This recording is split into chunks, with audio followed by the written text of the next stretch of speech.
You will find that there are many rules on starships that must be learned. So just tell me to shut up, Wesley, and I will. Since it now seems clear that you're unable to function within the limits of that appointment...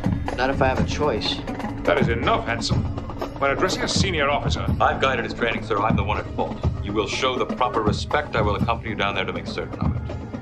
And since I am finished here, sir, may I point out that everything that I have said would have been listened to if it came from an adult officer. Shut up, Wesley. I know this may finish me as an acting ensign, but... Shut up, Wesley.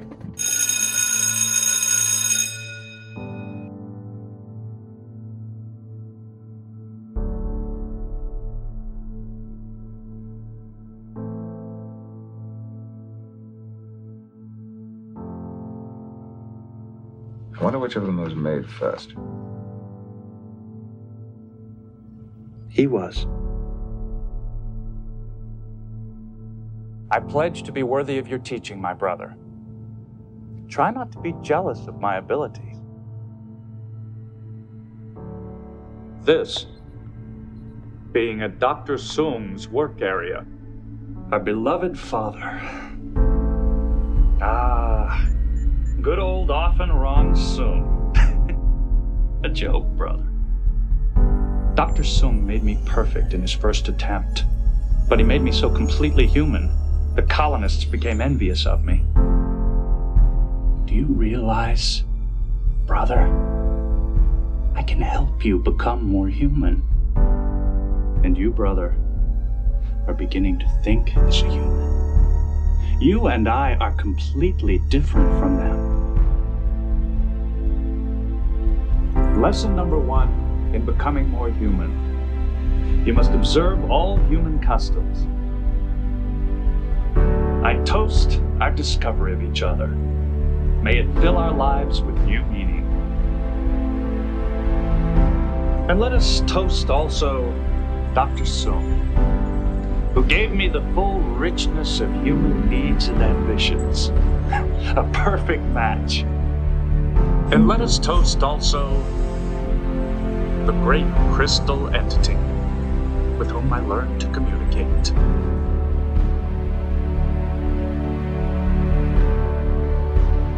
How sad, dear brother. You make me wish I were an only child.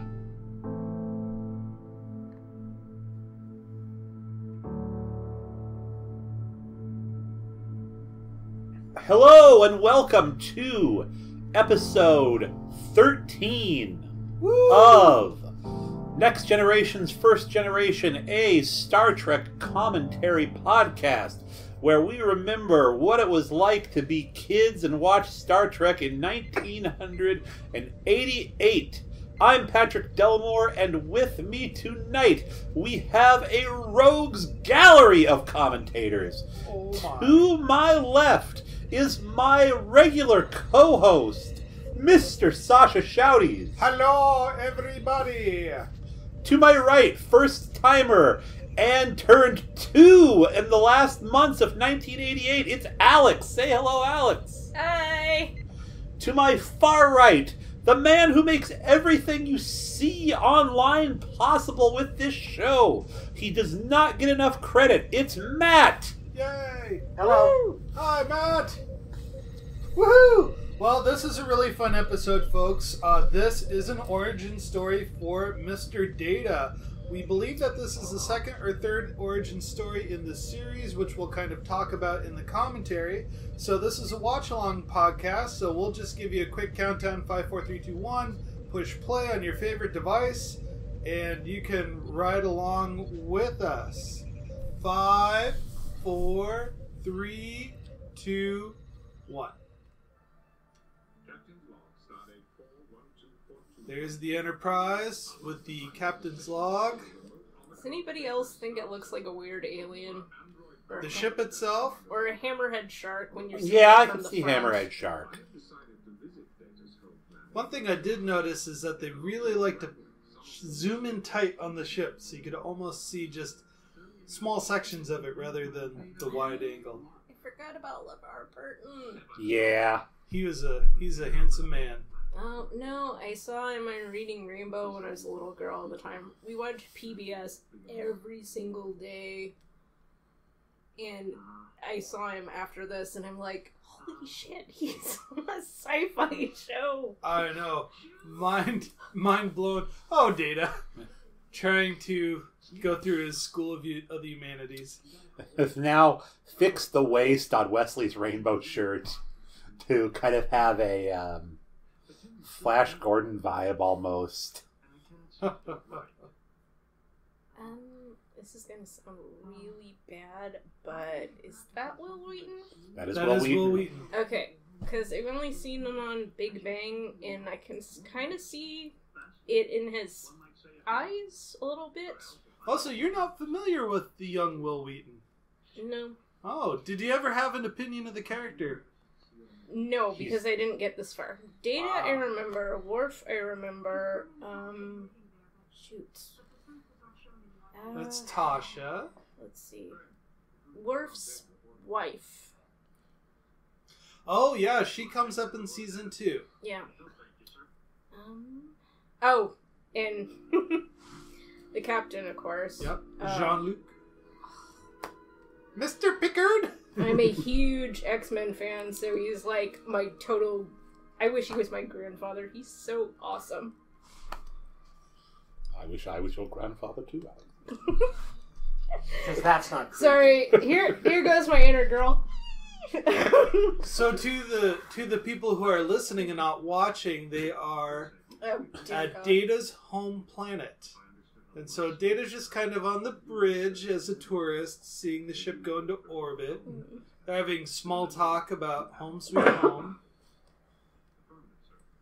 So this is an origin story for Mr. Data, and if you look back, we had a Troy origin story, we've had a Picard origin story, and now it's Mr. Data's turn. And that's actually one thing I really like about the show, is they kind of parade through the cast. Yeah. Picard, very like, sneezing, huh? He could have said anything there, Picard would have the same thing. I've been practicing flicking my ear. Flicking your ear? I've been practicing winking with my left eye. Your left eye! I've been practicing sitting down like Riker. You'll break!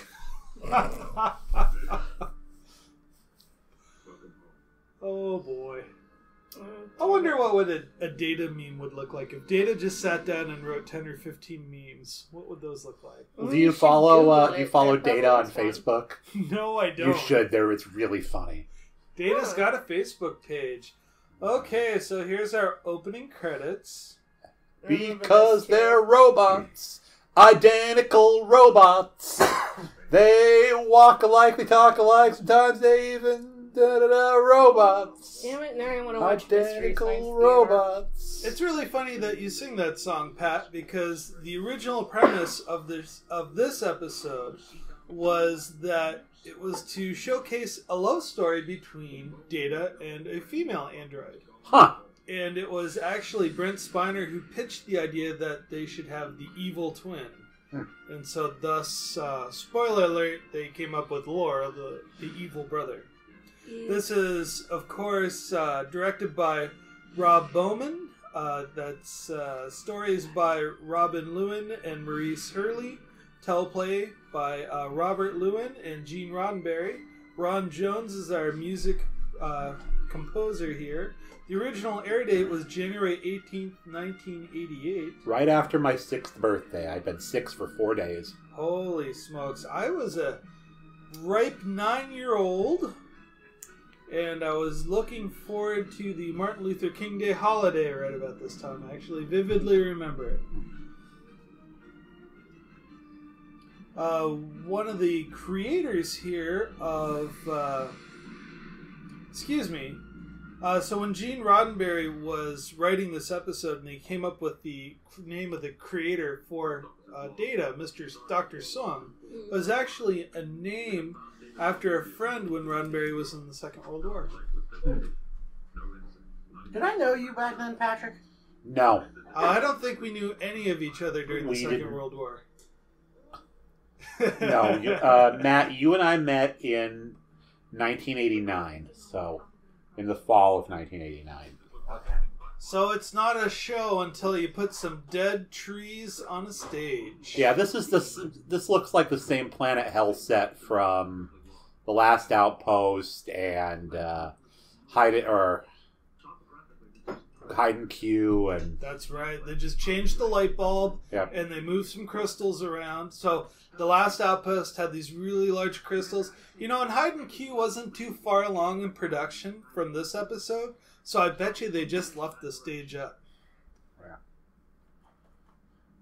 Oh, so for the background in the skies, they were using a technique they did in the original series called painting with light.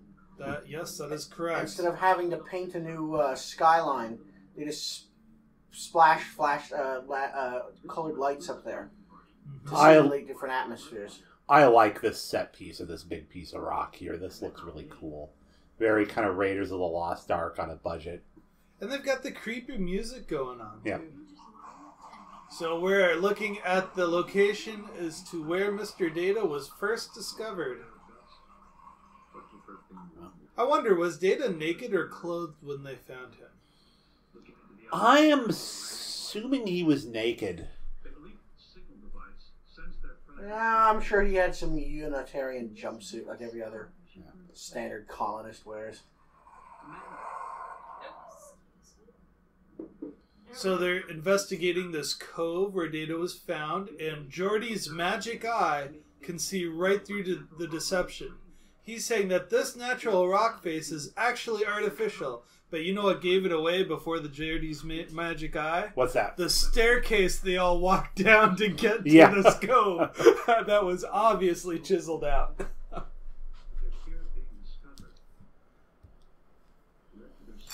It kind of makes me wonder. So they're talking about how the crystalline entity attacked this planet. So the colonists had the time to construct this underground lair, but they didn't have the time to get in it. Yeah, I'm a little confused. I think the crystalline entity shows up pretty quick. Now that's one of our two villains for the piece, which I had always thought when I was a kid and heard about this that the word divisions weren't crystalline and then entity, but crystal and identity. Crystalline entity? Yeah, that it was the crystal identity. I believe we see this set further on, either in this season or the next, where there's a young, ambitious admiral who gets stuck in an arms deal. That's actually 2 episodes from now. Oh, is it? Yeah. Oh, wow. Hey, there we go. It's very movie-like on this set. I want to say they're hints of the space station from Wrath of Khan. Very light. Yeah, a little bit, yeah. Oh, there's a chasing lights gadget. Boy, that thing's in every single show. Well, not every single one, but a lot of them. Well, it was one of the few set pieces that cost money. So they're like, we damn well better make use of this. And it comes in either Battleship Gray or Black. There's the mystery pod with fog in the background. I really want to see Leslie Nielsen from Airplane 2 jump out from the background. This drawing creeped me out when I was a kid. Oh, of the entity? I don't know what I wish we could pause it. I didn't really see it. It'll show it again. Okay. I don't know what it is, but I am like triggered by very primitive drawings of really creepy things. I don't know if any of you have seen the movie Battle Royale. No, but it ends with a drawing of basically a bunch of kids slaughtering each other, kind of like drawn by a 5-year-old, and it has this kind of heavenly angelic music playing.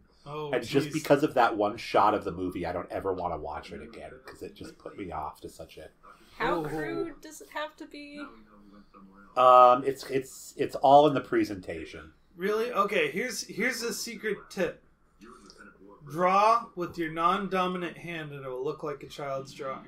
I did that for my old Gorillas webcomic for a little while. There you go. It's like a flashback seen through the mind of somebody who's making shit up.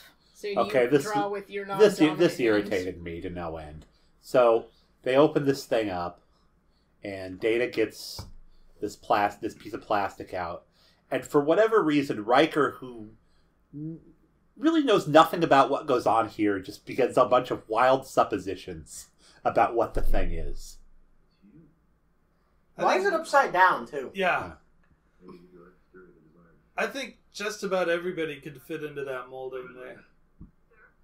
Remember, when Riker first met Data, he assumed that, like, his rank was honorary, like, didn't understand anything about him at all, and we haven't seen him do any research into Data at all. So this is everything Riker is saying in this scene is just incredibly speculative. Yeah. But he's saying it like he knows what he's talking about. Well, it's his job. He's in command. He has to speak they with teach authority. you that in command school. You need to sound confident in everything you're doing, even if you're wrong. And it sounds like training to be a politician, too.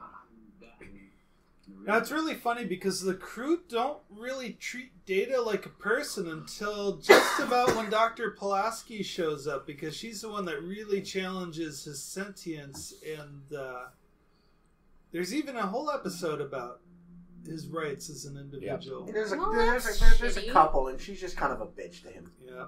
And, ironically, because you bring up the Riker thing, Riker was the one whose job it was to prove that Data was a machine. Yep, and we will get to that Yeah.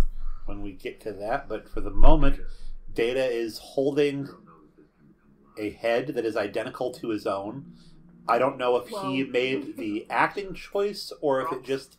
You can tell that it does not weigh a lot, but that may have been Brent Spiner's choice to show that he's strong enough to pick up something that everybody else would find really heavy. Oh, android thing. Yeah. Because it looks Styrofoam? It looks like wax on top of a styrofoam hairdresser's wig, and Yes. then that wig looks totally fake. The little plastic thingies in the ears look nice, though. That's how I want to take a shower. Just cut off all my body parts and put me in jars of Listerine. I was gonna say, why are they in liquid? It's like if I They're found an not- iPhone and from the past and decided just to submerge it in Now water. this is... Oh, guys, if you want to see really cool androids being built, watch the music video All Is Full of Love by Bjork. But spoiler alert, it's not safe for work because it has robots kind of making out naked in it. It's very, very moving, though. This is not the first time we've seen this bearded engineer before, I don't think. Beardy, yeah, we've Yeah. seen him a couple of times. I liked Beardy. Jonathan does not look right without Chief Argyle, without his beard. I think it's like seeing somebody with glasses that you meet with glasses and then seeing them without the glasses. It's Jonathan part of their Frakes face you're is talking missing. about. Yeah. It's just he's missing something. So the original story for this episode featured a non-lookalike female android who was intended to be a love interest for Data. The new android was intended to have been created as something that could be deployed into dangerous or hazardous situations, described in the premise as something along the lines of a female android version of Red Adar, the firefighter.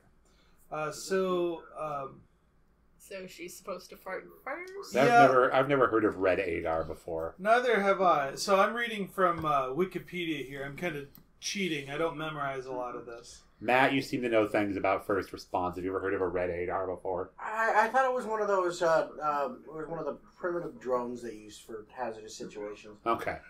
That would make sense. Drones. Whenever I think drones, it's just, package delivering drones.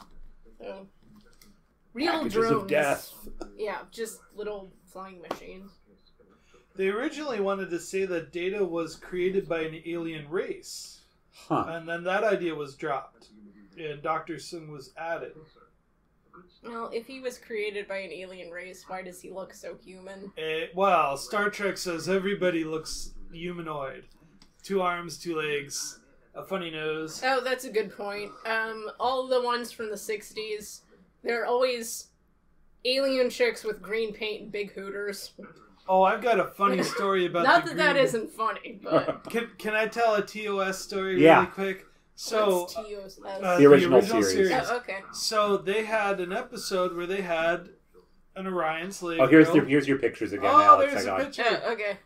So the Orion slave girl was in green paint. Yeah. And they kept on sending the film, because it was filmed with real film, to development, and the guy in development wasn't told that she was supposed to be green. So he kept on color correcting the film so she would come out flesh tone. And they reshot the scene like 3 or 4 times until someone said, "You know she's supposed to be green, right?" And he goes, "Oh, well, okay." Okay, big deal right here. Data has just shown Crusher where his off switch is. That is not a good idea. Why? Well, this is so that they'll know how to turn on the other robot. Oh. Again, it's poor lighting on the sets. They still haven't mastered indirect lighting here. Where did you see it was? It's kind of on his middle of the back on his side. Where his kidneys should be. In Alex and Ada, which is a comic book about androids and humans and legislation and that, by Image Comics. They squeeze the earlobe. I don't think it matters which one. They squeeze the earlobe to turn them on and off. But if they went on a rampage, getting in that close proximity would be impossible. You know, that's a really good place to put a button on somebody. Yeah, it's kind of like the hard reset button on an iPod. Well, that's where my mom used to grab me when I was misbehaving. Right on the earlobe. Oh. Yeah, I wonder why they picked it. There's some very simple cinematography there. They just copied the same image. Yeah. I didn't really understand layering of video when I was a kid, and so I always thought it was cool when you had the same actor in the same shot. Mm-hmm. There was a Disney movie that did that too. Parent Trap. Yeah, that just blew me away. It's like, oh my gosh, how did they do that? And now we're doing it in Star Trek. So, how does the crediting work then? So Brent Spiner is credited for playing 2 characters. I believe so, yes. Yes. So does that mean he gets 2 paychecks? I don't think so. Oh. There is a really good example with the more than one version of yourself on screen. A really good example of that looks convincing is the Freak Show version of American Horror Story. The same actress plays a conjoined twin, a 1 woman, 2 heads. Huh. You cannot, aside from the fact that their faces are totally identical, and they're a little too identical, you can't really tell where the seam is or any discoloration is, even when they're naked. Wow. Yeah, it's pretty sweet. That one is the best out of the whole series so far, in my opinion. Yeah, I've only watched the first series, the beginning of the first series, and was not a fan. So here, there's some really interesting conversations about to happen here. Okay. Right now, Hi, Grandpa. Yeah. Hello, Alex.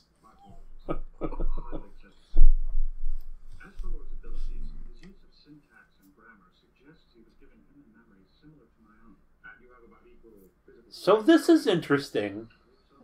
Data was given human memories before he was found by the colonists on this planet that he was on. Mm-hmm. That didn't include contractions or metaphors or similes. Be interesting to expand on what that meant that he was given human memories. If that was just like he had like slideshows in his head that he could draw from. Now they've put lore at the comm for some reason. Is it like Geordi's explaining to him how degrees in a circle work.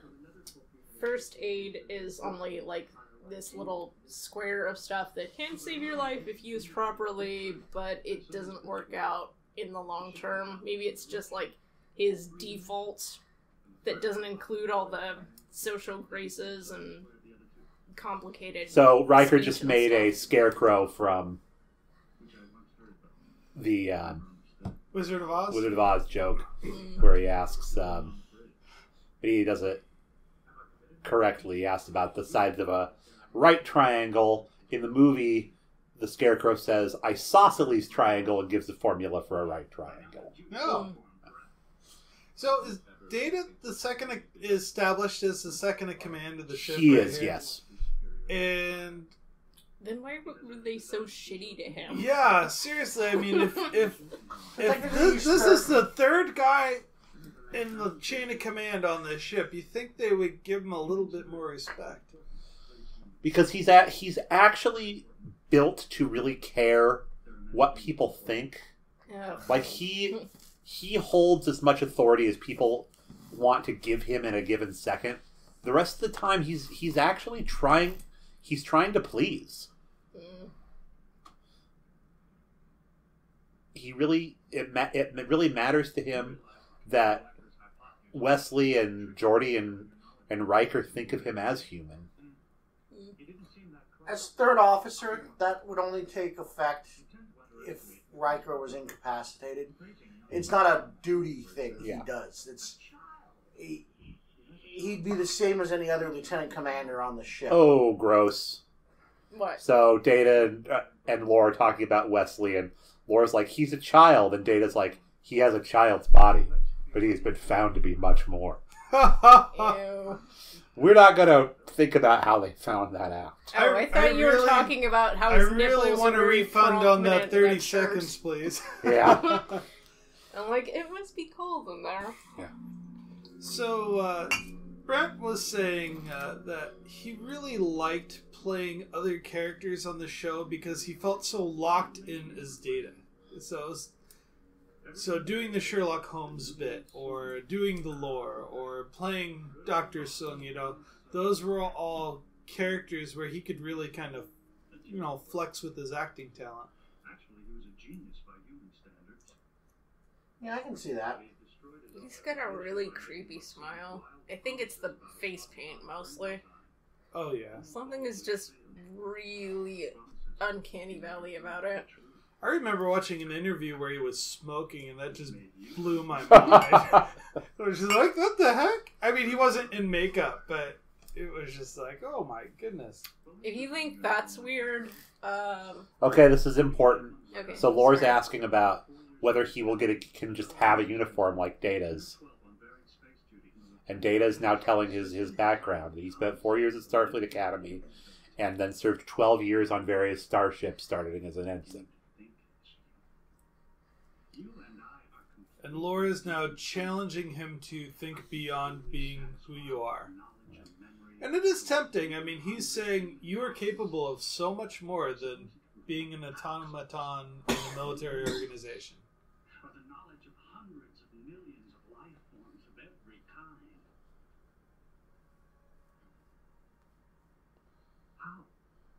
Internet?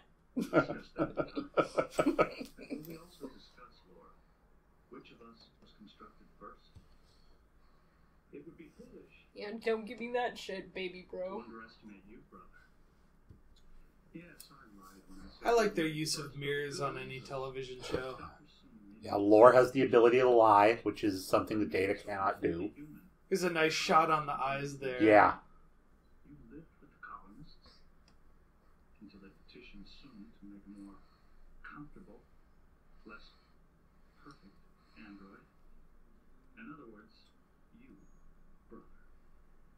Which is also a lie. Yeah. Spoilers to season 4. Oh, I love this little song. I used to sing this song as a kid. You say tomato, Yeah. I say tomato. There it is. He's doing the thing. You sound like a serial killer. Yeah. Oh yeah, He's no. supposed to. He plays the insane, unstable, bipolar robot very well. Bipolar would be such a weird expression to use when talking about an android. Basically, the idea that it developed like a completely separate emotional personality that could actually be mapped. Wow. Wow. Well, quite literally, they can Yeah. run two personalities That's what I'm at the saying. same Yeah, time. a literal bipolar robot. May I use this to learn more about this vessel and its customs? Use it also to describe to the captain the time you spent among the colonists, including everything you know about what happened to them. I promise a report of great detail. Potential spoiler alert. Did he kill them all so he could get liberated? Not technically. I mean, yes, he was responsible for killing them all. Remember the picture we saw? Yeah, Before, where everybody's running and screaming. So he summoned that to the planet. We never really understood why Lore reached out to the crystalline entity. That's kind of... We can suspect that there is some bitterness, that Lore foresaw that he was being replaced. Anyone who is completely without empathy will do things just because they can.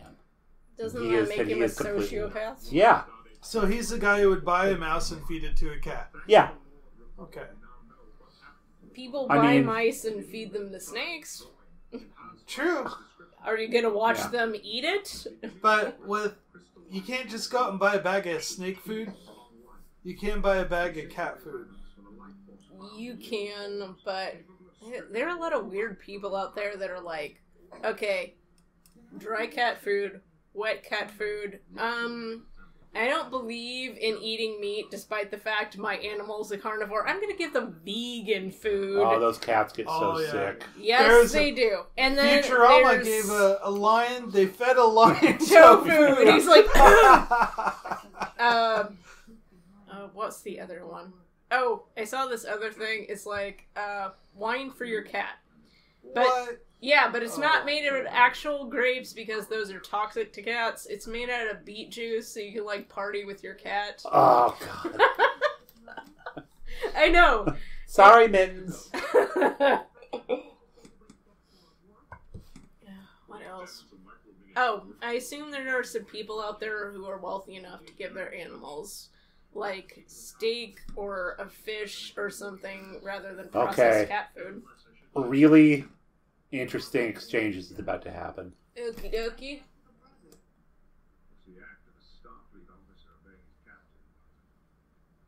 So Picard had the foresight to pay attention to Laura's actions. Look at this. Okay. Okay, so Tasha Yar's like, speaking of security chief, how much can we trust Data? And everybody turns around and is like, whoa! Like, that's crazy. And totally steps on her. Like, I want you all to know that I don't marginalize my security officer at all. That would be like if... Roofie! That'd be like if you, like, were doing your job to, like, the letter. Yeah. And everybody around you thought you were doing something stupid, and then your boss was like, come on! Alex is trying really hard. Thankfully, that is not the case. Yeah. They're like, I still don't know why the fuck he hasn't been fired, but we'll see. So they're doing a toast to brotherly love, which, of course, you know the wine has been poisoned. Yeah. Roll 43, everybody. Here goes Data. Cosmopolitan. I learned this from my buddy Bill Cosby. He's working 2 sets down the street from me. Yeah. Hey to Dr. Sung. Oh. I don't think I'm supposed to drink liquids, brother. I've made a terrible, terrible mistake. Can't seem to stand under my own power. Poor Data. The great crystal identity.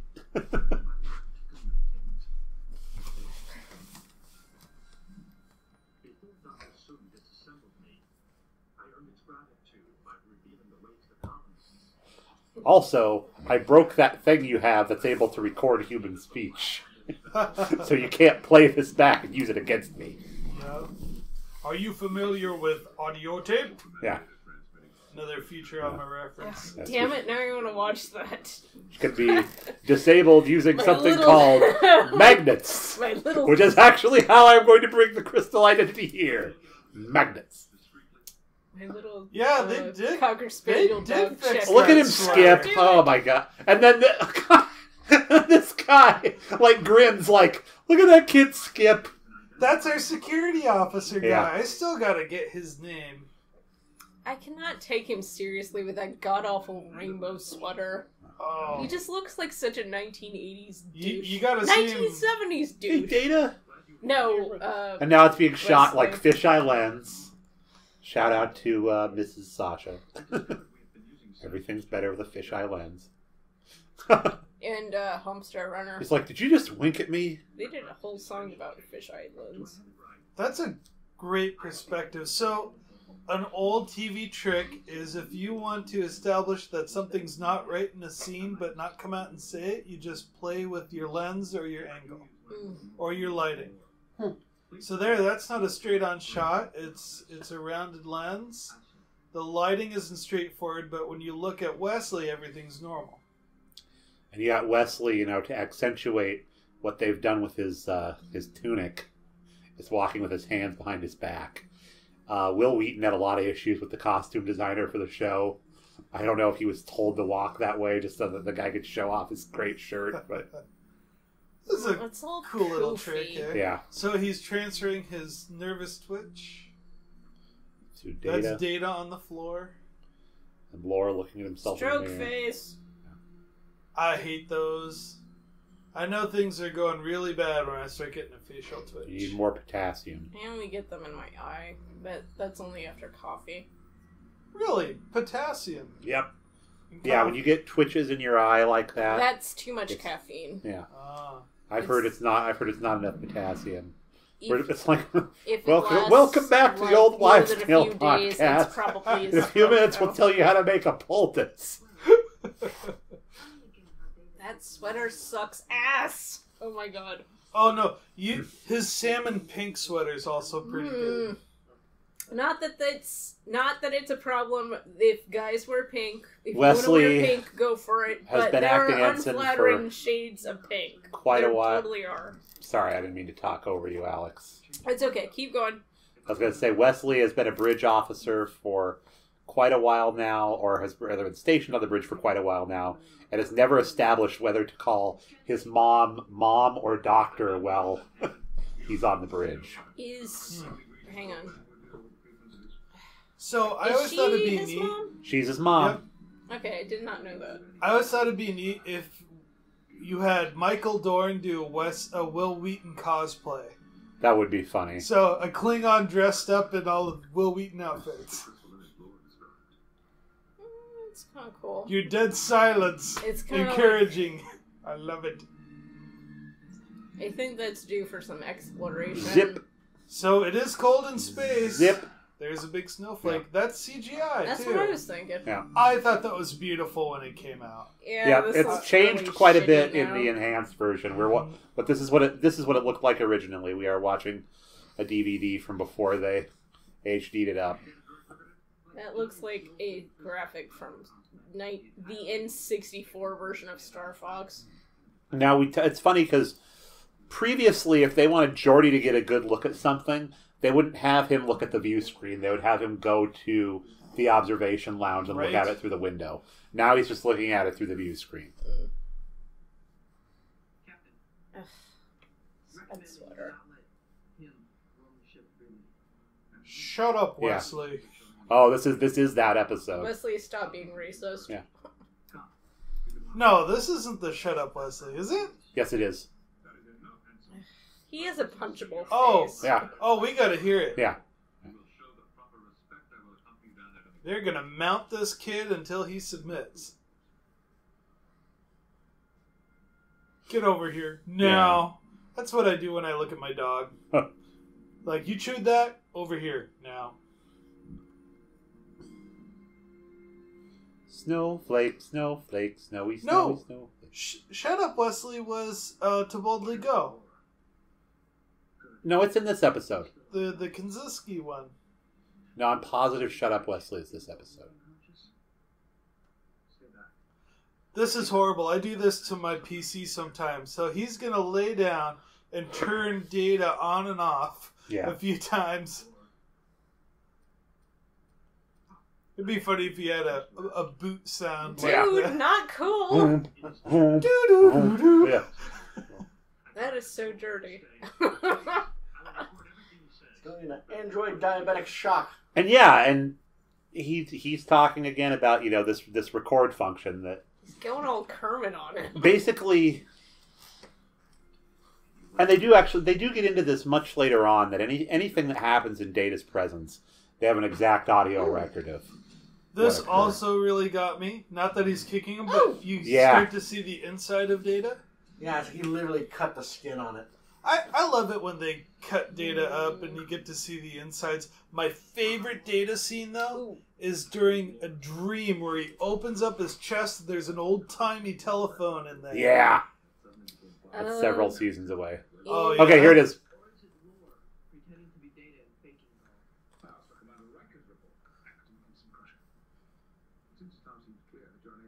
Uh-oh. We need a Shut Up Wesley punch card. Huh.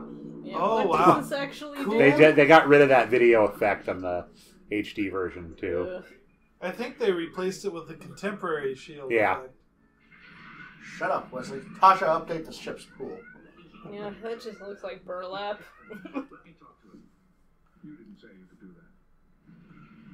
Actually, because the characters aren't established, it's kind of cool that Picard is challenging everybody on their little things.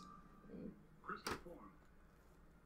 identify myself as Data, advising you to stop your attack. The humans here are powerful, capable of injuring or even destroying you. Yeah, I'd lead with that. You should have set him base pairs of numbers. Tell him you're intelligent. Since when does the snowflake, the sentient snowflake, speak English? Which I wish we could have seen, by the way. What? Oh, beaming a tree? Yeah, that'd be so cool. I mean, they've got replicators, so what would they do? Would they replicate it in the holodeck, then transport it off the holodeck and into space? What's that line from Red Dwarf? Oh, tell me what? Let's send out a communication in all known languages, even Welsh. I said the thing! Woo! Like, attention all known entities. This is the Jupiter Mining Corporation. Now hear this. We surrender totally, completely. Yeah! That's not the point. It's because it's you. Don't back him up. He's acting like a douche. You're putting me off the bridge? That has to be insulting, though, when you have to rein in your son in a command center. If your little kid is throwing a fit in public, throwing shit, telling you to go to hell, you are well within your right. All right, Superman time. Worf is the strongest character on the crew, and he gets his butt kicked every time. Dear. Oh. You know that's broken ribs right there. Wow. Broken Just jaw. backhanded the guy. At least didn't go for the balls. Assuming he has balls. I don't know what's going on there.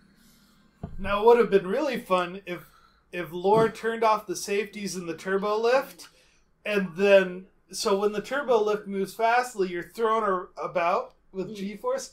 Imagine having Data crash into you while the turbo lift takes a 90-degree turn at 60 miles an hour. Also, a Red Dwarf reference. Yes? Rimmer starts picking a shit with the AI that controls the Holly. elevator. elevator. Okay. Like, and it's like talking to him, and he keeps telling him he's going to demote him if he's going to be any slower.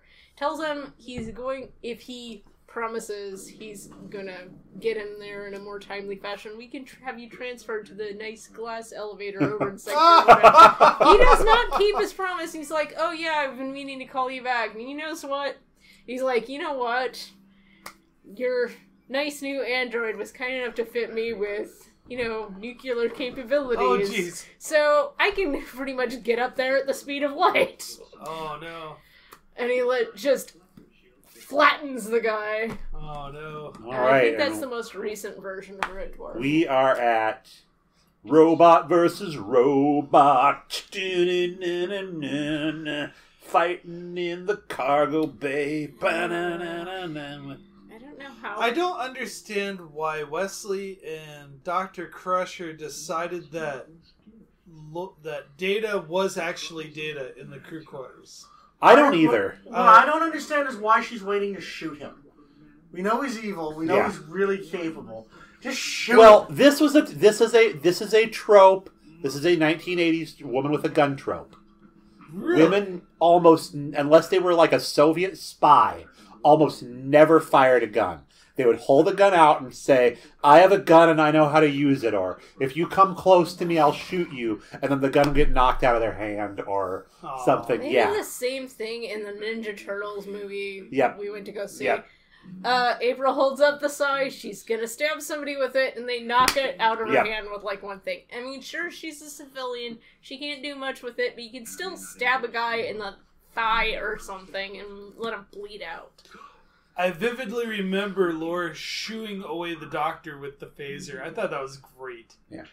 Come on, I'm gonna shoot you. You better get moving. That looks like one of those scanny things they use at work. I'm going to shine it in your face and fuck up your night vision. Oh, this is terrible. Just, but it's such a low setting. And look at this poor extra. They literally lit an extra on fire and made them run off camera. Stop, drop, and roll, bitch! Imagine Wow. that. Imagine that it was the actor who plays Trent in the next episode in a wig and a blue shirt. I'm seeing a lot of emotion from both androids. Wow! here. Robot fight! Please tell me Now, why this did This the- was fun. 28 years before the famous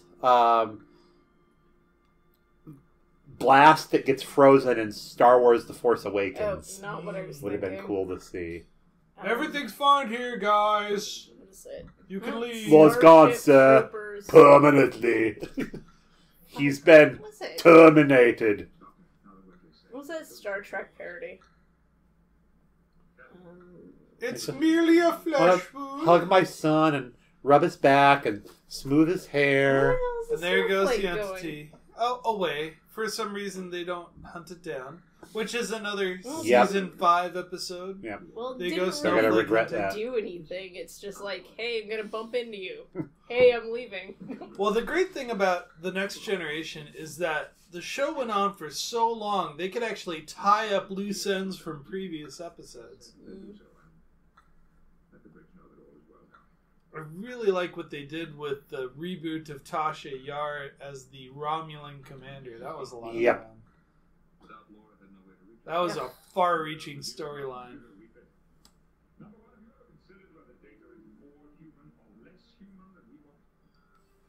Ouch. Did you ever hear the song from Ancient Earth, More Human Than Human? Yes, let's rock out. More They human really could than have done a better job human. at this episode. That's also by More Rob Zombie. human than human. So, what are you guys' thoughts on this episode? I mean, was this an evil brother episode? Was this a robots with emotions versus robots should be robots episode?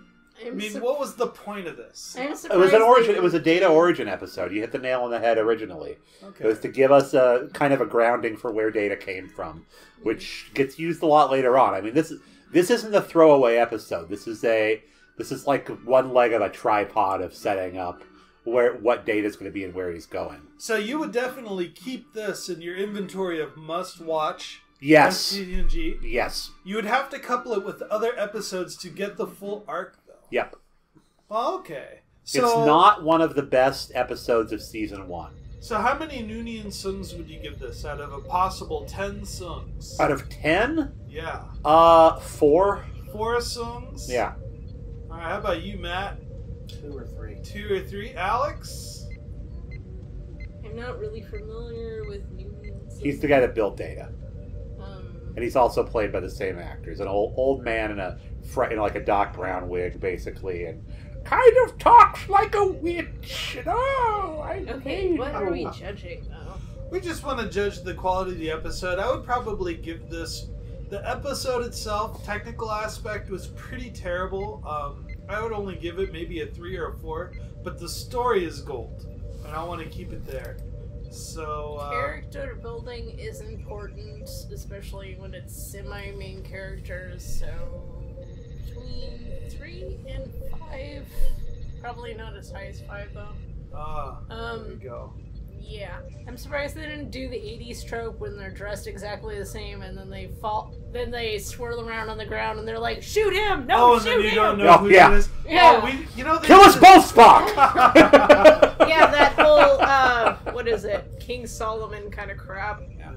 Well, this concludes another episode of Next Generation's First Generation. We encourage that you please write in and give us your vote on the episodes as we rank them. We're very interested to read them back to you. And you can find us on our Facebook page and our email, which will be posted in the credits. So, goodbye! See ya!